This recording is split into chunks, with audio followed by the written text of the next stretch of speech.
Oh, yeah, you will.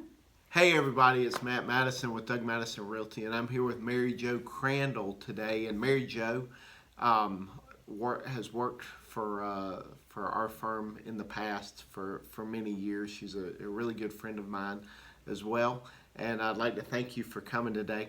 What I want to discuss today is mineral and oil gas rights. Now, last week, Mary Jo came and we had a sales meeting, and Mary Jo talked about mineral and oil gas rights. And I think you're going to learn a lot in today's video. So we're going to start out today by talking a little bit about what mineral and oil gas rights are. So can you tell everybody what they are, Mary Jo? Yes, as I told the group last week, I have family that comes from Texas, Okay. and so we have dealt with mineral oil and gas rights in the Texas realm for many, many years. And as we all know, this only came up, what, Matt, 7 years ago in North Carolina. Right. And so, in that process of now conveying information to buyers and sellers, it just seems that we need to do a little more work on making sure everybody understands exactly what it is they're conveying or keeping. Okay. So basically, you have what's called surface rights, That's right. right? And then you have subsurface That's rights. right. So the surface rights are just uh, everything on the surface, basically, and that transfers whenever you sell the property. Period. That's correct. Right. Now the mineral and oil gas rights, however, are a little different, right? Because um, they can be conveyed with the purchase of the property, but also they can be severed. That's right. So, talk a little bit about how mineral and oil gas rights can be severed from a property. Okay. If you are the seller of the property, then you need to disclose to the buyer when the surface rights convey to that buyer. Are you also conveying the mineral, oil, gas to the buyer? Or are you keeping all of the mineral, oil, and gas rights? And in that process, it also needs to be disclosed not only are you going to keep those mineral, oil, and gas rights, but what percentage are you keeping? And if you're familiar with what we now call the MOG form, you're probably aware of the fact that there's not even a place on that form to determine a percentage. Are you keeping 100% or are you splitting it 50-50?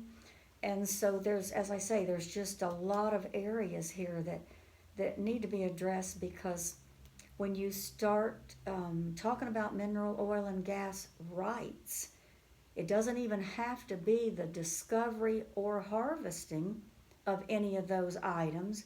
It's simply the rights have value, a lot of value.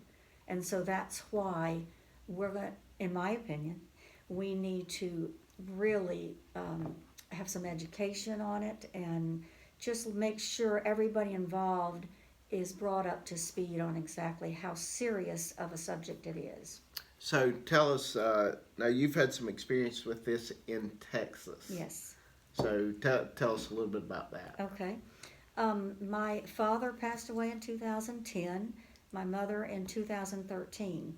And so going through their office, I happened to come across some deeds from my grandfather, great-grandfather, and one of them seemed to indicate that my great-grandfather had sold a piece of property in Texas and had severed, rather kept, some of the mineral rights when that sale took place.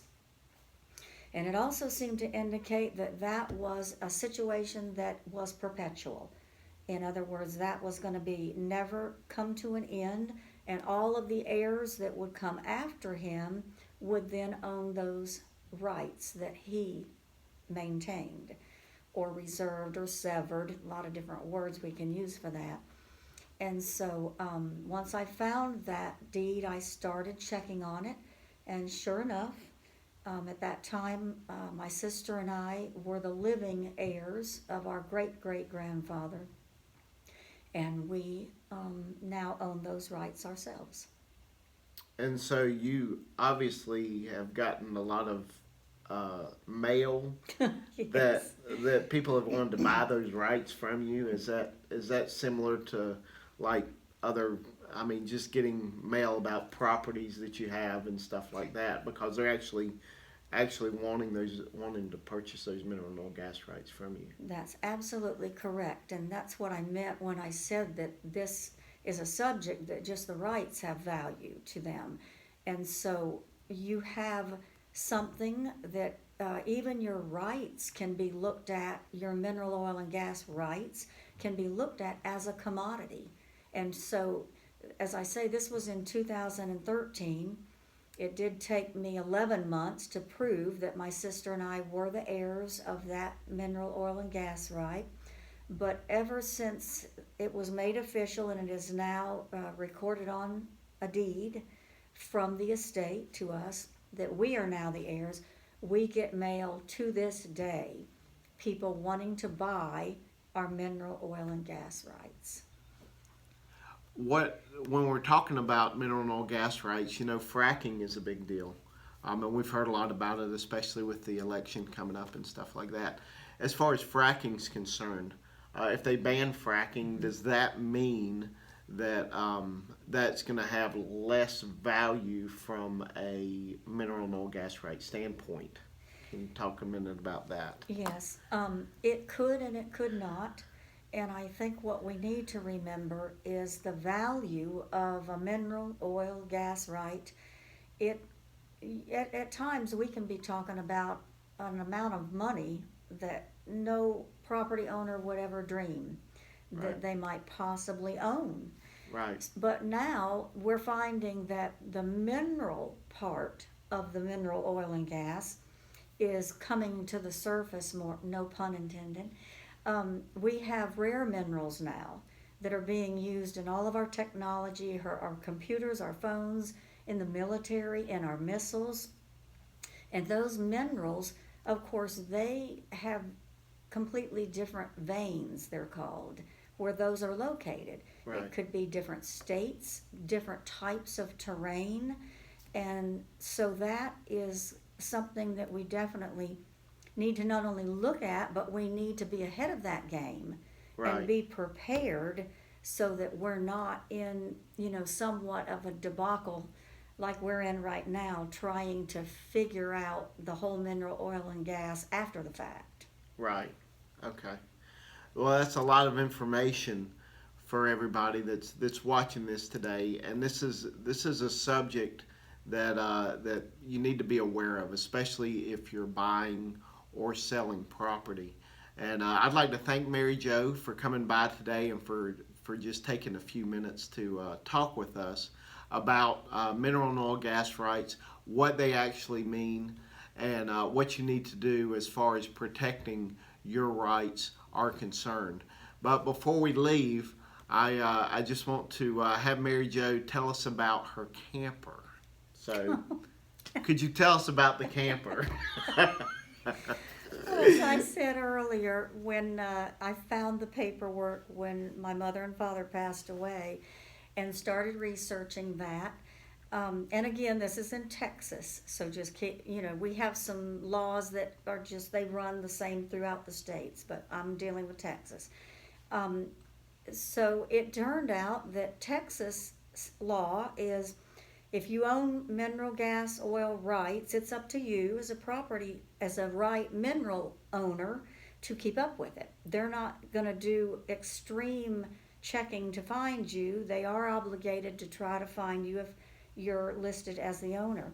But long story short, not only did we own the rights, but we did find out that there was harvesting going on the property that my great-grandfather sold. And my great-grandfather was named Cicero. And when we were able to prove that we were the rightful heirs, my sister and I, of course, share that right 50-50. And so my husband and I now own a beautiful RV that we have named Cicero. So, like I say, you just never know what's going to happen. You just absolutely never know. Well, I just want to thank you for Right. coming today and for talking to us about mineral and oil gas rights. And hope you found this information helpful. If you did, please just hit the like button below and subscribe to my channel. So take care, God bless, and have a great day.